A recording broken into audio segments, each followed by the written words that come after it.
दोस्तों, आप लोगों ने बहुत सी हॉरर कहानियाँ, पैरानॉर्मल घटनाएं, इन सभी के बारे में अपनी ज़िंदगी में बहुत बार सुना होगा। बहुत सारी हॉरर कहानियाँ पढ़ी होंगी, बहुत सारी पैरानॉर्मल घटनाएं या फिर सुपरस्टिशंस अपने घर वालों से, दोस्तों से या किसी किसी से सुने होंगे। लेकिन आज मैं आपको जो कहानी बताने वाला हूँ, इसे कहानी कहो या एक सच्ची घटना, ये ना तो किसी अर्बन लेजेंड से रिलेटेड है और ना ही एक क्लासिक थ्योरी है। ये एक ऐसी कहानी है जिसको BBC न्यूज़ ने भी 4 बार आर्टिकल में लिखा था। तो ये कहानी एक कैनेडी नाम के लड़के के बारे में है जो शुरू होती है वेस्ट लंदन से। ये कहानी वेस्ट लंदन सन 2016 में शुरू होती है, जहाँ पर एक फैमिली रहती है। उस फैमिली में एक कैनेडी नाम का लड़का रहता है। कैनेडी के पापा रहते हैं, उसकी माँ रहती है और उसकी छोटी बहन थी जिसकी उम्र 17 साल है। और सब कुछ नॉर्मल चल रहा था, लेकिन एकदम से कुछ ऐसा हो जाता है कि इस फैमिली की न्यूज़ को BBC जैसा पॉपुलर चैनल भी कवर करता है। तो इस फैमिली में एक कैनेडी F नाम का जो लड़का था, उसकी उम्र 26 साल थी। और एक दिन अचानक कैनेडी F की थ्रोट में बहुत ज़ोरों से दर्द होने लगता है।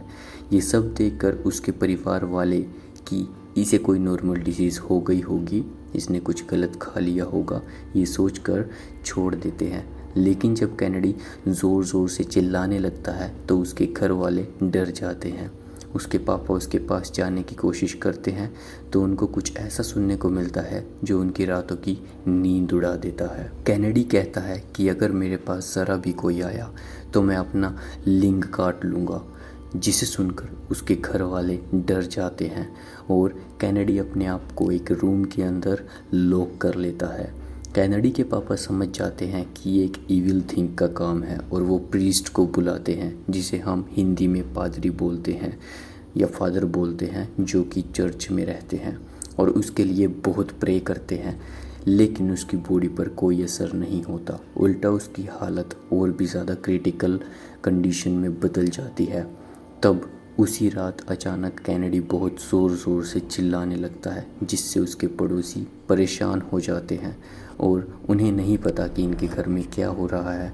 और वो बिना कुछ सोचे समझे पुलिस को कॉल कर देते हैं, जिससे पुलिस उनके घर पर आ जाती है और उन्हें वार्निंग देकर चली जाती है कि या तो अपने बेटे को संभाल लो, वरना तुम सब अरेस्ट भी हो सकते हो। तब उसके फादर दोबारा फादर को बुलाकर लाते हैं और वो कैनेडी पर 100 बार एक्सोर्सिज्म करता है। एक्सोर्सिज्म का तो आप लोगों को पता ही होगा कि जस्ट लाइक हिंदी में उसको टूना, टोटका वगैरह कुछ भी नाम दे देते हैं, जिससे कैनेडी की हालत और भी ज़्यादा ख़राब हो जाती है। कुछ भी सुधरता नहीं।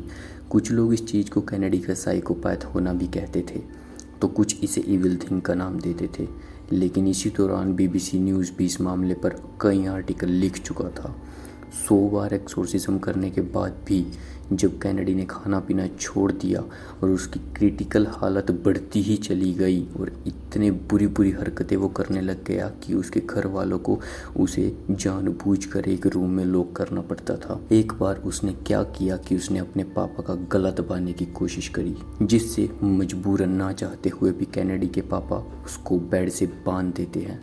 और इसी के साथ वो अगले 3 दिनों तक कुछ भी नहीं खाता।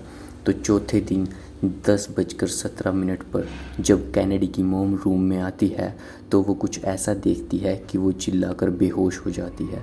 और ये सब सुनकर कैनेडी की पूरी फैमिली वहाँ आ जाती है और वो देखते हैं कि कैनेडी के शरीर के 3 टुकड़े हो चुके हैं और उसकी डेथ हो गई है। पोस्टमार्टम में बताया गया है कि किसी तलवार जैसी तेज़ धार की चीज़ से उसे काटा गया है। कोई कहता है कि ये खुदकुशी है, लेकिन आज तक ये मिस्ट्री एक मिस्ट्री ही बनकर रह गई है। तो आपको इसके बारे में क्या लगता है, आप मुझे कमेंट में ज़रूर बताएं। तो आई होप आपको ये वीडियो इंटरेस्टिंग लगी होगी। ऐसी ही और भी बहुत सारी वीडियोस हमारे चैनल पर आने वाली हैं। अगर आपको ये वीडियो इंटरेस्टिंग लगी है तो प्लीज़ हमारे चैनल को सब्सक्राइब कीजिए and stay tuned for this kind of interesting content.